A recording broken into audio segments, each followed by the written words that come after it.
예전에는 수면제가 그러니까 자살에 예. 요즘에는 수면제 먹고 자살해도 안 죽는다 얘기가 있던데 실제로는 어떤지. 정신의학적인 약물들 중에서 위험한 약들도 있는 반면에 수면제로 흔히 알려져 있는 졸피뎀 같은 경우에는 치사량으로 알려져 있는 것이 딱 정해져 있진 않더라고요. 근데 신경안정제 계통들, 그것들은 항경련, 그리고 항불안, 근육 이완 이런 효과들을 가지고 있기 때문에 호흡근을 운동하지 못하게 만들어버리면 그 자리에서 그냥 진짜 죽을 수도 있는 거거든요. 위험도는 사실 뭐 천차만별이라서 다 위험하다라고 우리가 조심을 해야 될 것 같습니다.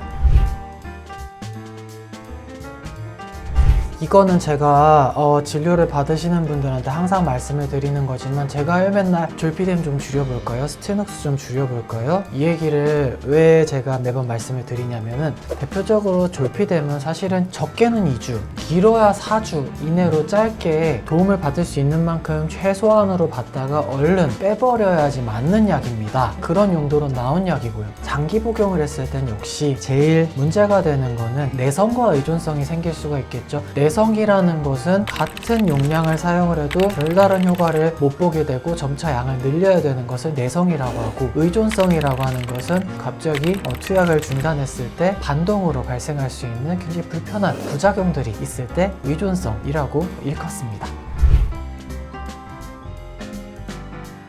수면제라고 알려져 있는 거는 보통 자율신경계 이완성 수용체를 건드리게 되어 있는데 적정 용량으로 딱 잠에 도움이 될 만큼만 사용을 한다면은 일어나고 난 다음에 기억력이 떨어지는 것 같다, 멍하다 이런 부작용을 겪을 이유가 없습니다. 문제는 용량을 넘쳐서 사용하시게 되거나 나와 뭔가 맞지 않는 그런 성분들이 있을 수가 있어요.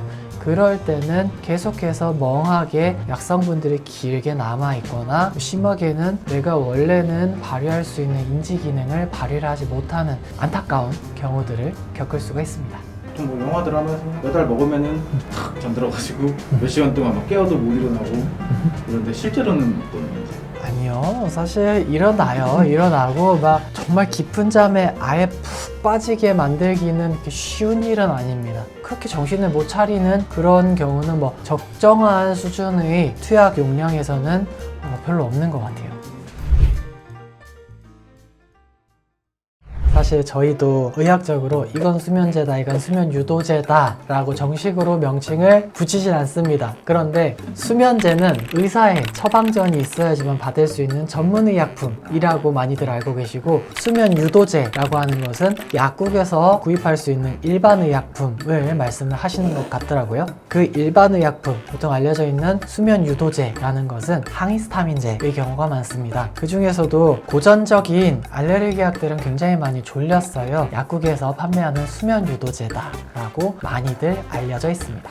그러면은 간단한 수술 같은 거 할 때 푸포폴이요? 네. 그러면은 의학적으로는 수면제와 수면 유도제 이런 구분은 없다. 네, 보통은 어떤 물질, 어떤 수용체와 관련이 있는지를 중요하게 생각하지 수면제와 수면 유도제를 특별히 우리가 중요하게 구별을 하지는 않는 것 같습니다. 자, 오늘은 많은 분들이 궁금해하실 만한 수면제 여러 가지에 대해서 말씀을 드려봤는데 많은 분들이 꿀잠 잘 주무시기를 바라면서 오늘 영상 마치겠습니다. 시청해주셔서 감사합니다.